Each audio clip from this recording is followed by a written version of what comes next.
Good evening, everyone. You're listening to Red Pill 78. I am the Corruption Detector, and this is your Red Pill News Brief for Wednesday, January 9th, 2019. Well, I hope that many of you watching were able to join us last night for the live stream where we talked about some of the day's news, some, distressing things, but I thought it was important to talk about because of the individual who was present for the deaths of those young men. It's very important to understand the type of people that we're dealing with. This person, this man in West Hollywood, is indicative of the type of people that surround Hillary Clinton and these very, very wealthy donors, okay? As I said earlier, evil knows no boundaries, all right?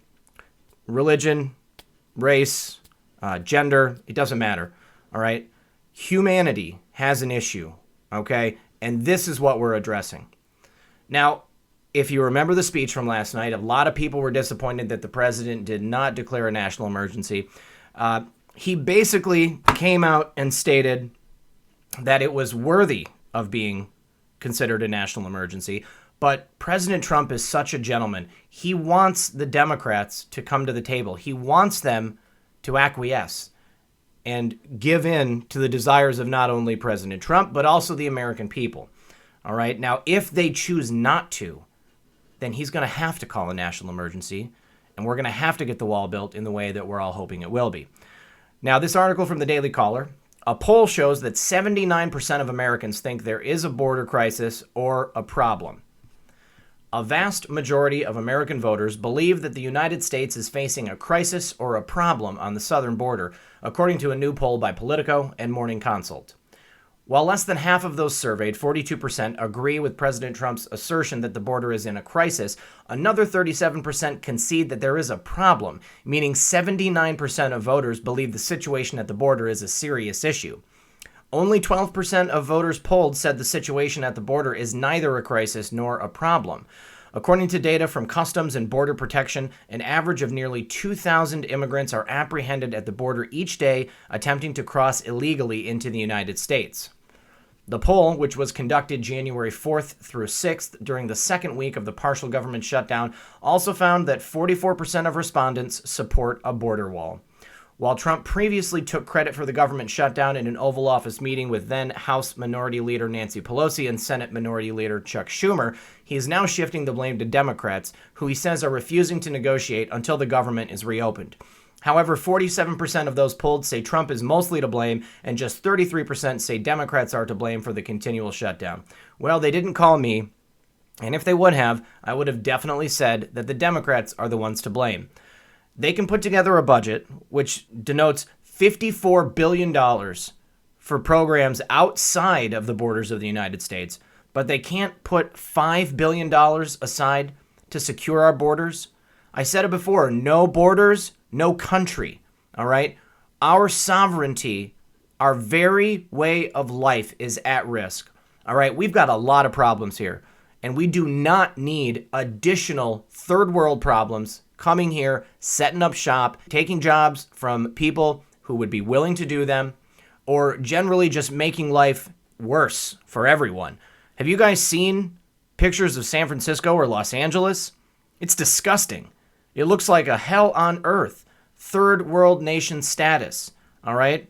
You got people using the bathroom, all right, just openly in the street. You've got tent cities everywhere, all right? In San Francisco, you've got just crews of people who their only job is to spray human excrement off the sidewalk, all right? Now, is that excrement from illegal migrants, from illegal aliens, or is it from homeless vets? Well, I don't know, but either way, it's a problem, all right? We've got issues that we've got to take care of right here in America. And in order to do that, we have to secure America. We have to lock down our country. And until that's done, the Democrats are to blame. And now we have a special message from Alexandria Occasional Cortex. And not only that, but the women and children on that border that are trying to seek refuge and seek opportunity in the United States of America with nothing but the shirt on their backs are acting more American than any person who seeks to keep them out ever will be. Are you at all... What? What are you talking about? You've got to be kidding me.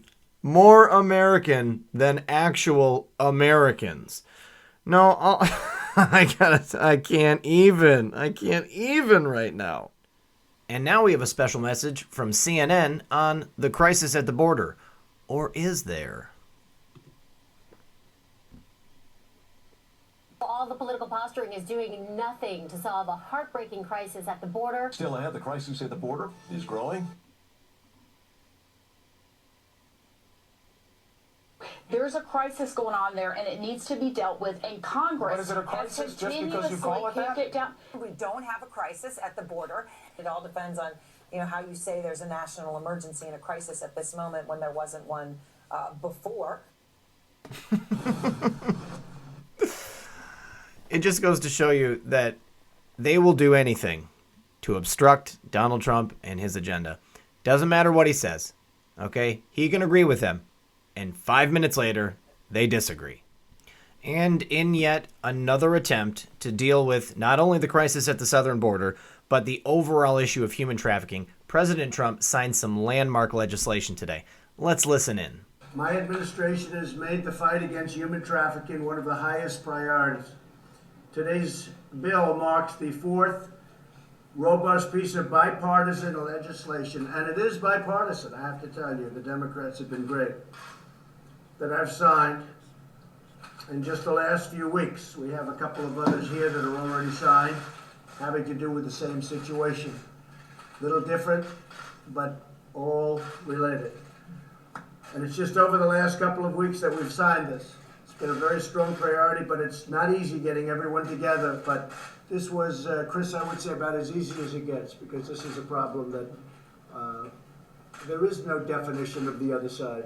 There's only one side. So I want to thank Democrats for helping us out with this one. But still much work remains. We cannot defeat the menace of international human trafficking if we do not secure our border. They're bringing them through the border. That's where they're coming from in this part of the world. All over the world, but in this part of the world, they're bringing them through the border. They're driving in, and they're not going through checkpoints, because you can't have 4 or 5 people sitting in the back of a car with tape over your mouth and your hands tied and go through somebody that's checking out your car or your van.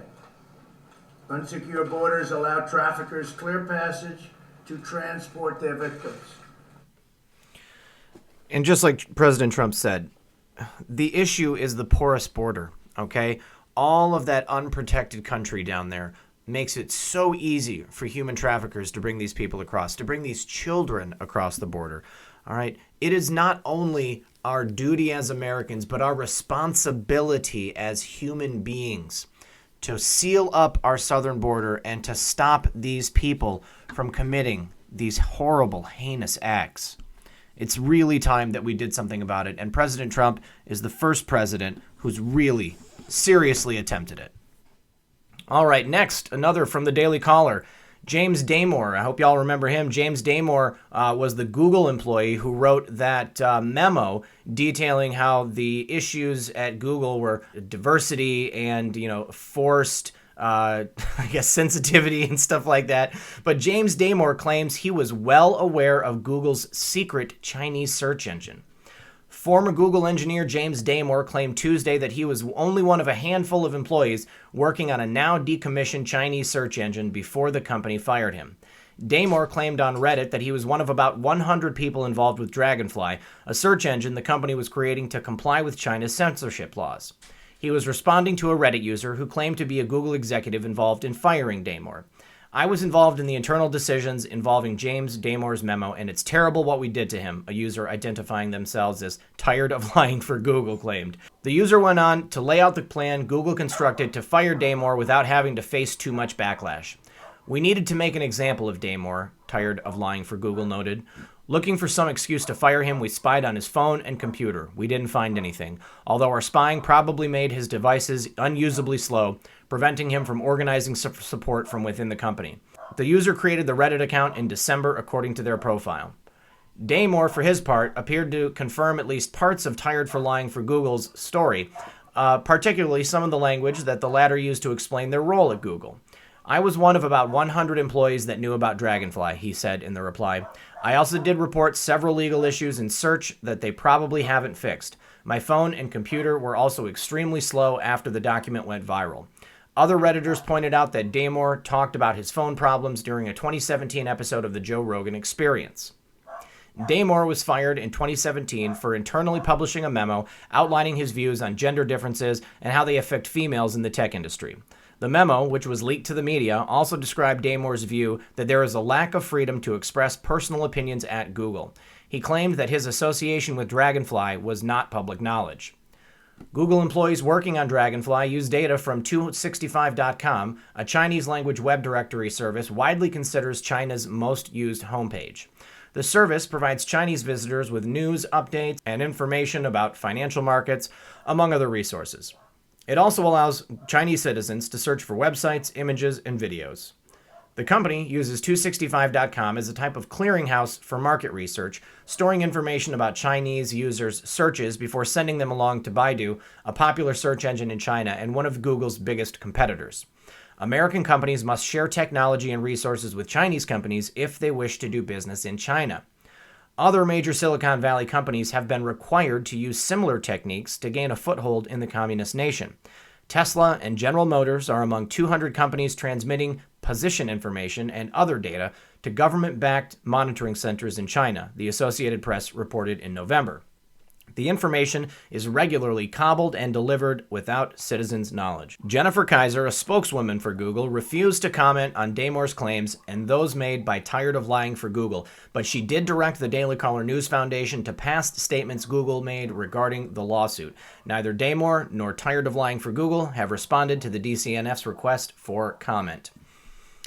Well, that is pretty interesting. If you've got more people like James Damore inside of Google that are, in fact, tired of lying for Google, perhaps things are about to change. I know that on all of Google's products and platforms, there have got to be issues along these lines, not least of which the service we're using at this very moment. Also from the Daily Caller, an Ohio teacher was arrested today for allegedly performing an act in a classroom full of students. A substitute teacher in Ohio was arrested Tuesday for allegedly in a classroom of middle school students. Tracy J. Abraham, 41, was arrested after a Creekside Middle School resource officer received multiple complaints about the substitute teacher allegedly performing the act in the presence of students. Fairfield Police Department charged him with 1 count of indecency, KDKA reported Wednesday. At this time, the school district is not aware of the substitute teacher having physical contact with any of our students, Fairfield City School District said in a Facebook statement. In addition, we are not aware of any students being exposed to any nudity. The Creekside Middle School administrative team has made attempts to personally contact the parents and guardians of each student who was in the substitute teacher's classroom that day. Rick Abraham, the substitute teacher's father, said his son has not had such an issue before, according to the Cincinnati Enquirer.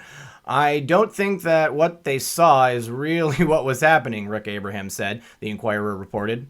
Abraham will not be allowed back in the school district to teach, according to the Facebook statement. Fairfield City School District and Fairfield Police Department did not immediately respond to the Daily Caller News Foundation's request for comment. And why would they? God, they have got to be playing cleanup right now in more ways than one. This is the kind of stuff that we need to make sure gets nipped in the bud, for lack of a better term right now. You cannot have this stuff happening. All right? Now, there's no knowledge of him having any contact with anyone, but how long has this guy been teaching? How many other places with a large or tall desk did he teach at? How many times has this happened? You can't tell me this is the first time. Oh, my Lord. Now, before we get into our final story, I just wanted to show you guys a picture that I found on Twitter. Look how interesting this is. We've got 6 flags behind Pelosi and Schumer, 6 stars under Schumer, and 6 more stars under Pelosi. 666. Do you think this is a coincidence? No, my friends, I think not. And since we opened up with a wrap-up of our president's speech from the Oval Office, I think it's only fair that we close with a wrap-up of the Creep Show. Pelosi and Schumer freak out viewers. Blank stares, scowls, and crazy eyes consume Dem response video. Hide the children. President Trump held a national address on the perils of open borders and illegal immigration on Tuesday. Democrat leaders Chuck Schumer and Nancy Pelosi delivered their response. Big mistake. The only thing moving on Nancy Pelosi was her neck. Oh my God. And Chuck Schumer looks like he's raising an eyebrow or like trying to close his left eye the whole time. Or maybe he's unable to open it. I don't know. But blank stares and creepy, crazy eyes. 100%. Pelosi started off the response while Chuck Schumer stood and stared. Then Chuck took over and Pelosi just looked creepy. I said on Twitter earlier today that this looked like George Orwell's version of American Gothic. Where's the pitchforks? Crazy eyes. Look at him. He is so intense. He's like, must not blink. I don't know that he blinked the whole time. Neither did Pelosi. Couldn't someone on the Pelosi-Schumer team mention it's a bad idea to keep a crazy eye through their statement? Creepers. Mansplaining. Chuck Schumer mansplains what Nancy Pelosi just said. Schumer Pelosi shut down. Here it is, American Gothic. Oh my God. All right, let's take a listen. Thank you, Speaker Pelosi. Look at her grinding her lips together. She's like chewing something. Thank you, Speaker Pelosi. Leader Schumer. Thank you, Speaker Pelosi. Must act human. All right, well, that's all I have for you tonight. Thank you very much for tuning in once again. As always, I am the Corruption Detector. You've been listening to Red Pill 78. And everyone, good luck and God bless.